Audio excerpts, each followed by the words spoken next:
नमस्कार, स्वागत है आपका। मैं हूं आपके साथ सुमित गुप्ता। हॉट सीट में आज हम बात करेंगे खींवसर विधानसभा सीट की। नागौर जिले की सीट पर इस बार बेहद ही अहम है, क्योंकि यहां के विधायक हनुमान बेनीवाल ने राष्ट्रीय लोकतांत्रिक पार्टी का गठन कर प्रदेश की सियासत को बेहद दिलचस्प बना दिया है। तो खींवसर की सियासत और समस्याओं पर बात करेंगे, लेकिन सबसे पहले जानते हैं कि खींवसर क्यों है खास।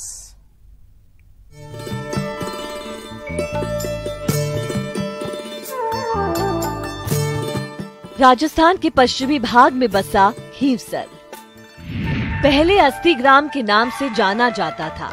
उज्जैन के पवार राजा खीमजी ने इसका नाम खींवसर किया। थार मरुस्थल के किनारे इस खींवसर के बीचों बीच झील है, जो इस मरुधरा को सुरमय बनाती है। कई सालों पहले खींवसर एक स्वतंत्र राज्य था, जिस पर ठाकुर राजवंश का शासन था। अपने आंचल में 2000 साल पुराने इतिहास को समेटे खींवसर में कई ऐसे दर्शनीय स्थल हैं, जो इस मरुधरा को भी बेहद खूबसूरत बनाते हैं। ऐसे ही दर्शनीय स्थलों में से एक है ऐतिहासिक खींवसर का किला, जिसका निर्माण 1523 ईस्वी में राव जोधा जी के 8वें बेटे राव करमसिंह जी ने कराया था। इस किले का निर्माण आक्रमणकारियों से सुरक्षा के उद्देश्य से करवाया गया था और ये राज परिवार का निवास स्थान था। इस बड़े किले में जनाना और मर्दाना दोनों के लिए अलग अलग कक्ष मौजूद थे। किले की वास्तुकला राजस्थान की संस्कृति का जीवंत चित्रण करती है।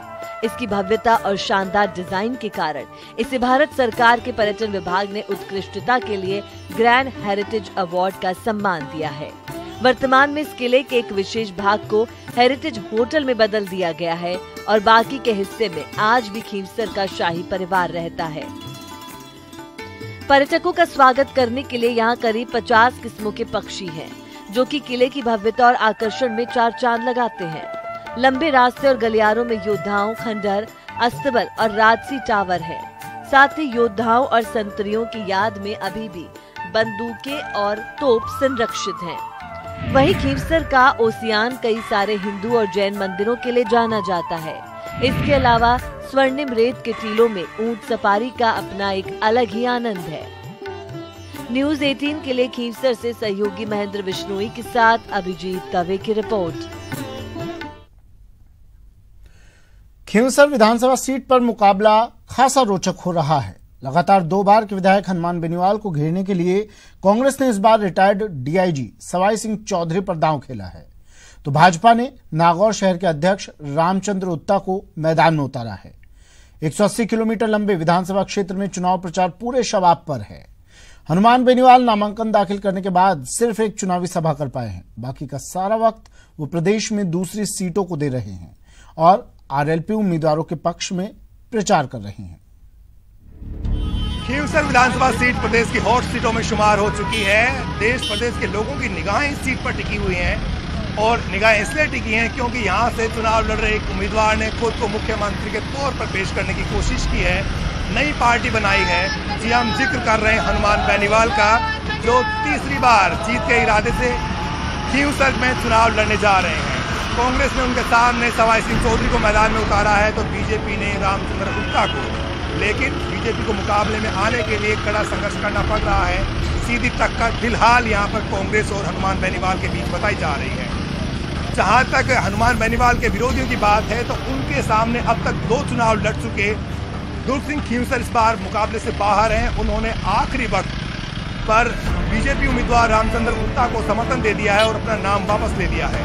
तो आइए जानते हैं कि आखिर क्या है खींवसर की जनता का मिजाज और क्या हनुमान बेनीवाल यहां से तीसरी बार जीतने जा रहे हैं या फिर कांग्रेस और जो दूसरे राजनीतिक दल हैं उन्हें कड़ी चुनौती पेश कर पाएंगे। ये जानने के लिए रुक करते हैं खींवसर का और जानते हैं कि यहाँ की जनता आखिर क्या सोच रही है और क्या फैसला इस चुनाव में सुनाने जा रही है।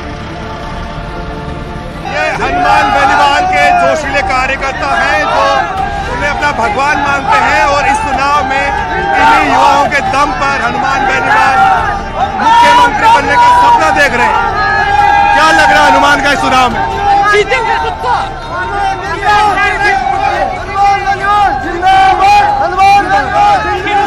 जिंदाबाद। हमारे देश के नौजवान शहीद हनुमान जयंती बता चुके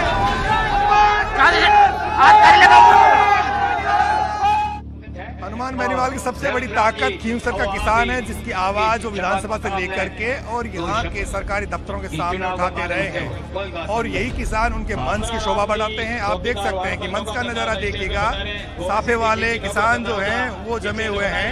यहाँ पर आपको पैंट शर्ट पहने हुए जो युवा हैं वो समर्थक के तौर पे उनके सामने तो बैठे मिलेंगे, लेकिन मंच का संचालन किसानों के हाथ में है। तो ये बताता है कि हनुमान बेनीवाल ने किसानों का दिल जीतने के लिए उनको हमेशा अपने साथ रखने की कोशिश की है।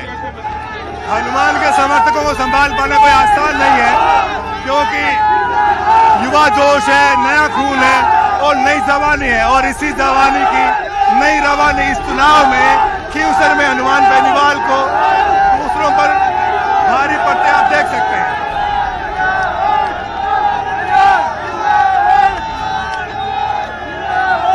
हनुमान बेनीवाल समर्थकों को संबोधित करने के लिए आए हैं। जन सैलाब उमड़ा है उनकी सभा में, आप देख सकते हैं कंधों पे सवार होके आए हैं और युवाओं ने उन्हें अपने कंधों पर उठा लिया है। एक तरह से अगर ये सही दिशा में जा रहा होगा चुनाव, तो एक तरह से युवा क्रांति है ये।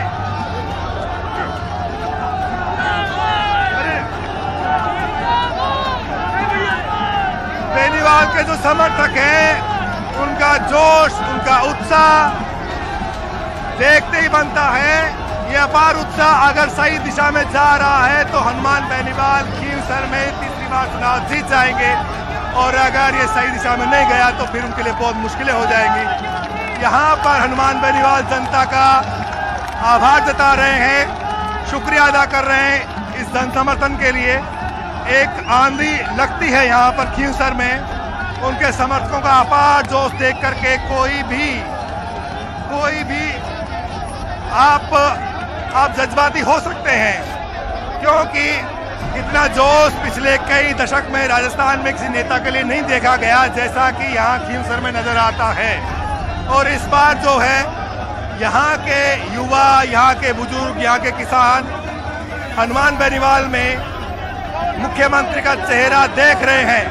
उनको लगता है कि हनुमान बेनीवाल जीतते हैं तो फिर वो मुख्यमंत्री बनेंगे, महज विधायक बनकर नहीं रह जाएंगे। इसलिए उनके जो समर्थक हैं उनका अपार जोश इस बात को दर्शाता है कि हनुमान सिर्फ विधायकी की लड़ाई नहीं लड़ रहे हैं, हनुमान मुख्यमंत्री बनेंगे। और पिछले 5 साल में राजस्थान की विधानसभा में जिस तरह से हनुमान ने बीजेपी को घेरने की कोशिश की, जिस तरह से कांग्रेस के नेताओं पर हमले बोले और एक तीसरे विकल्प के रूप में अपनी पार्टी स्थापित की, और आज उस पार्टी को वो राजस्थान के कई हिस्सों में लेके गए हैं, कई सीटों से चुनाव लड़ रहे हैं, और खींवसर उनका गढ़ है जहां वो 2 चुनाव पहले से जीत चुके हैं। हनुमान बेनीवाल साहब, यहाँ आप मुख्यमंत्री का चुनाव लड़ रहे हैं या विधायक? देखिए, मैं यहाँ से विधायक का चुनाव लड़ रहा हूँ, लेकिन पूरा खींवसर विधानसभा क्षेत्र राजस्थान के अंदर तीसरे मोर्चे की बात कर रहे हैं। ये वो विधानसभा क्षेत्र है जिसने पिछली बार मोदी के तूफान को रोक के दोनों पार्टियों की जमान जब्त कराई थी,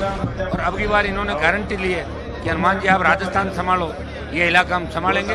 बेनीवाल साहब, ये इतना जोश और इतना उत्साह आपके युवाओं में और किसानों में कैसे है? क्या इन्होंने तय कर लिया है कि आपको यहाँ से जिताना है और आपके नेतृत्व में प्रदेश की सरकार बनाने की? सरकार तब बनेगी जब खंडित जनादेश आएगा। क्या उम्मीदें हैं, क्या संभावनाएं लग रही हैं आपको? देखिए, 65 सीटों पे त्रिकोणीय और चतुष्कोणीय मुकाबले राजस्थान के अंदर 135 भी दोनों पार्टियां लड़ रही हैं। 65 में इंडिपेंडेंट और जो दूसरे वो लड़ रहे हैं, और हम आज और कल के अंदर बैठ के ये भी तय कर लेंगे कि जिनका कांग्रेस बीजेपी से समझौता नहीं है और जो कांग्रेस बीजेपी के खिलाफ राजस्थान में लड़ रहे हैं और वो निर्दलीय, अगर निर्दलीय और दूसरे कैंडिडेट में मजबूत स्थिति में, जैसे हमने घनश्याम जी तिवारी को सांगानेर के अंदर समर्थन दिया, हमने जो हमारे कैंडिडेट है निर्दलीय भील वहाँ पे बेंगू के अंदर उनको RLP का समर्थन दिया, तो 2 दिन के अंदर हम 15 से ज्यादा उम्मीदवारों को समर्थन देंगे जो कांग्रेस भाजपा की कमर तोड़ सके। बेनीवाल साहब, आपके विरोधी आपको घेरने की कोशिश कर रहे हैं, वो कह रहे हैं कि हनुमान बेनीवाल बीजेपी की बी टीम का और वो कांग्रेस को हराने के लिए चुनाव लड़ रहे हैं, बीजेपी को जिताने के लिए चुनाव लड़ रहे हैं। इन आरोपों में कितनी सत्य है?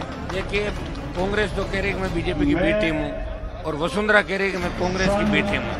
कांग्रेस और बीजेपी दोनों सी टीम है, मतलब करप्ट है दोनों पार्टियां, भ्रष्टाचारी है।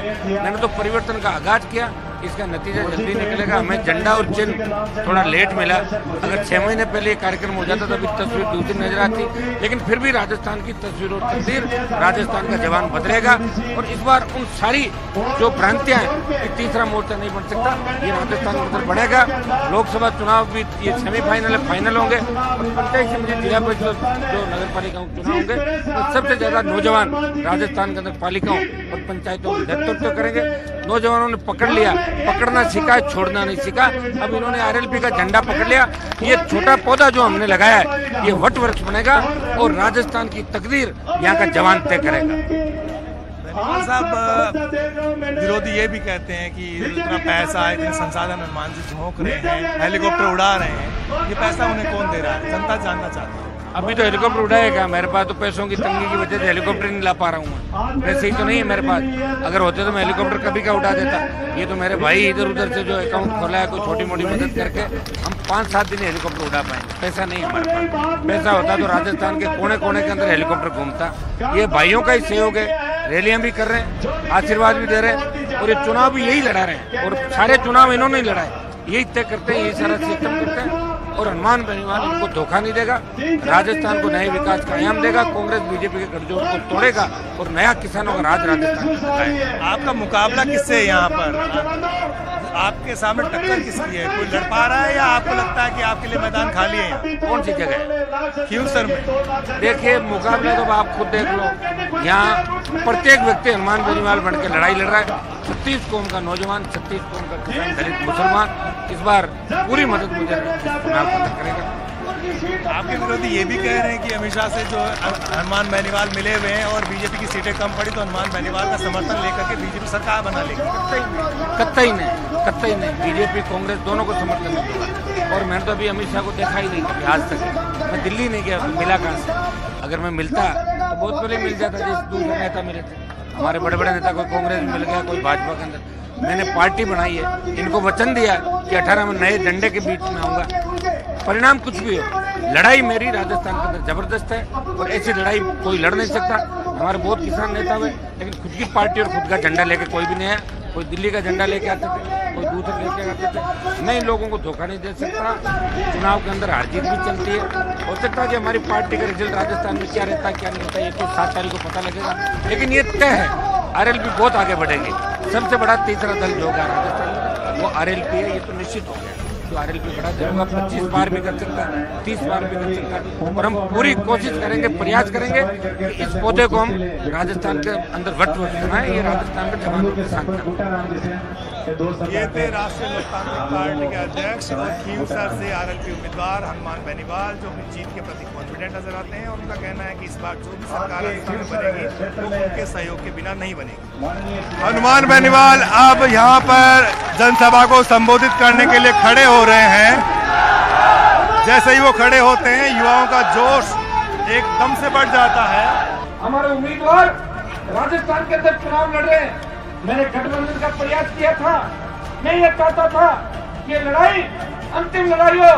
मैंने बहुजन समाज पार्टी के नेताओं से 1 महीने तक बात की और दूसरे दल जो कांग्रेस बीजेपी के खिलाफ है, मैंने सबसे बात की और मैंने कहा कि सीटों के बंटवारों को लेके कोई झगड़ा नहीं होगा, बंद कमरे में बैठ जाएंगे। हमारा मकसद एक ही होना चाहिए कि भाजपा को भगा दो और कांग्रेस को भी भगा दो, नया राज राजस्थान के अंदर लाओ। लेकिन मेरे भाइयों, मैं प्रयास ही तो कर सकता हूँ, सारी चीजें मेरे हाथ में नहीं। सपना पूरा हो रहा है आपका मुख्यमंत्री बनने का? मैं ये कह रहा हूँ कि किसान का बेटा राजस्थान का सीएम बनेगा। ये तूफान है, ये सुनामी बन जाएगी 7 तारीख के बाद। तो आप वक्त कम दे पाएंगे? खींवसर को भरोसा है यहाँ के मतदाताओं पर? खींवसर के मतदाता मुझे 50,000 से भी बड़ी जीत कराएंगे। दोनों पार्टियों की जमानत जब्त होगी। हनुमान बेनीवाल के समर्थक नाच रहे हैं। लोग की दाव पर उनको लग रहा है कि हनुमान चुनाव जीत जाएंगे। विरोधियों ने हनुमान बेनीवाल को घेरने के लिए चक्रव्यूह बनाया है। क्या उसे हनुमान बेनीवाल भेज पाएंगे, ये देखने वाली बात होगी।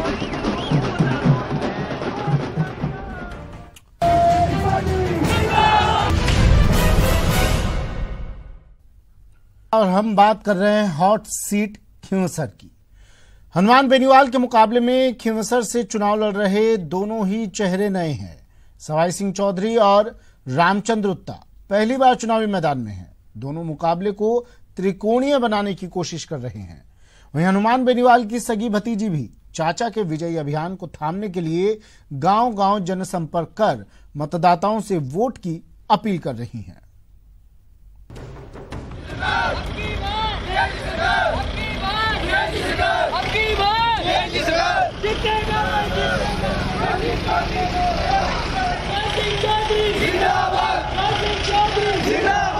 कांग्रेस ने खींवसर में सवाई सिंह चौधरी को मैदान में उतारा है। सवाई सिंह चौधरी रिटायर्ड डीआईजी हैं और यहां पर मुकाबले को त्रिकोणीय बना रहे हैं। वो जीते हैं हारे इस बात से कोई मतलब नहीं, लेकिन यहां की जो कांग्रेस है उसको उन्होंने जिंदा जरूर कर दिया है। यानी कि अब तक यहाँ जो कांग्रेस उम्मीदवार रहे पिछले 2 चुनाव में, तो उनको ज्यादा कोई वोट नहीं मिल पाए। बहुत बुरी हालत हुई थी कांग्रेस पार्टी की। लेकिन इस बार जब सवाई सिंह चौधरी मैदान में उतरे तो मुकाबला त्रिकोणीय हो गया। न केवल त्रिकोणीय बल्कि हनुमान बेनीवाल से सीधी टक्कर लेते हुए भी वो यहाँ दिखते हैं। बीजेपी के कहीं झंडे पोस्टर इस इलाके में नजर नहीं आते और जहाँ जहाँ सवाई सिंह चौधरी जाते हैं वहाँ लोगों का रेला दिखाई पड़ता है और लोगों में वो भरोसा पैदा करने की कोशिश कर रहे हैं कि हनुमान बेनीवाल के जो विरोधी हैं वो सारे मेरे साथ आ रहे हैं। लिहाजा इस चुनाव में उन्हें हल्के में ना लिया जाए। वो हर हाल में चुनाव जीतने के लिए चुनाव लड़ रहे हैं, औपचारिकताएं पूरी नहीं कर रहे हैं। जिंदगी भर भले उन्होंने पुलिस की सेवा करी है, लेकिन उनका मकसद अब इस इलाके की सेवा करना है। वो इस इलाके के जाने पहचाने चेहरे हैं और उनका यहाँ की जनता से भी सीधा संवाद है। यही वजह है कि उनके कार्यक्रमों में लोग आ रहे हैं, उनको सुन रहे हैं, लेकिन उनके साथ कितने जुड़ेंगे, कितने वोट उनके पक्ष में आएंगे, ये देखने वाली बात होगी। सवाई सिंह चौधरी जी, क्या माहौल लग रहा है? क्या माहौल बदल रहा है आपके पक्ष में? बहुत बढ़िया माहौल लग रहा है। सब लोगों में उत्साह है तथा कांग्रेस पार्टी को जिताने के लिए सभी लोग तैयार हैं और मैं निश्चित रूप से कह सकता हूं कि कांग्रेस की सरकार बनने जा रही है। लेकिन कांग्रेस तो एक तरह से मरी हुई कांग्रेस थी। यहाँ पर पहली बार 10 साल में कांग्रेस को जिंदा करने की कोशिश आपको करनी पड़ रही है। नहीं, ऐसी कोई बात नहीं है। कांग्रेस तो स्वतंत्रता से पहले की पार्टी थी और अभी भी गाँव में कांग्रेस बसती है। बस उनका उत्साह जगाने का काम था जो मैंने किया। नया जोश फूंक दिया कांग्रेस पार्टी में और आपको लगता है कि इस बार का कांग्रेसी जगा हुआ कांग्रेसी आपके सामने जो विरोधी हैं उनको चित कर देगा? मेरा ऐसा मानना है कि कांग्रेस पार्टी का उम्मीदवार मैं हूं खींवसर विधानसभा से और सारी जनता मेरे साथ है और इस बार कांग्रेस उम्मीदवार की खींवसर विधानसभा से जीत होगी। आपके सामने हनुमान बेनीवाल है या बीजेपी है? मुकाबले में किसको मान रहे हैं? मेरे सामने तो देखो, मुकाबले में मैं तो समझता हूँ कोई नहीं है। न तो हनुमान जी बेनीवाल है न बीजेपी है। सवाई सिंह चौधरी को जनता चुनाव क्यों जिताए? 10 साल से हनुमान बेनीवाल ने इस इलाके की सेवा करी। वो कहते हैं कि स्थानीय चेहरे हैं, जाने पहचाने चेहरे हैं और लोगों के बीच में रहते हैं। आपके लिए कहते हैं कि वो आप जयपुर में रहते हैं और अफसर रहे जिंदगी भर। अब आप यहाँ पर सेवा करने के मकसद से आए हैं या सिर्फ चुनाव जीत करके और फिर जयपुर में फिर मंत्री बन जाएंगे, विधायक बन के रह जाएंगे? ऐसा नहीं है कि मैं यहाँ से अपरिचित हूँ। मेरा गांव यही है, सिलगांव ही एक तरह से मेरा गांव है। सिनोद मेरा गांव है, जहां से पिताजी पहले मूंडवा से प्रधान रहे और नागौर से एमएलए रहे, जिसमें ये क्षेत्र सारा आता था उस समय। और ये सारी जनता और परिवार मेरे एक जैसा है। मैं कोई पुलिस अफसर नहीं रहा और पुलिस की सर्विस के दौरान भी मैंने सेवा ही की है, जिसका ये आज उदाहरण आपके सामने नजर आ रहा है। मैं हर व्यक्ति से पर्सनल जुड़ा हुआ था, इसलिए मुझे पक्का विश्वास है कि खींवसर विधानसभा से मेरी निश्चित जीत होगी। ये थे सवाई सिंह चौधरी जो अपनी जीत के प्रति बहुत आश्वस्त नजर आ रहे हैं। मुकाबला कांटे का है, देखना है वो मैदान में कितना टिक पाते हैं। चलिए, तो मरुधरा के महासंग्राम में हॉट सीट पर हमने बात की खींवसर विधानसभा सीट की। क्या कुछ आंकड़े हैं, जातीय आंकड़े, और क्या कुछ जीत के समीकरण क्या कहते हैं, ये आपको बताया। फिलहाल इस पेशकश में इतना ही। एक ब्रेक लेते हैं, ब्रेक के बाद आपको दिखाएंगे मारो राजस्थान।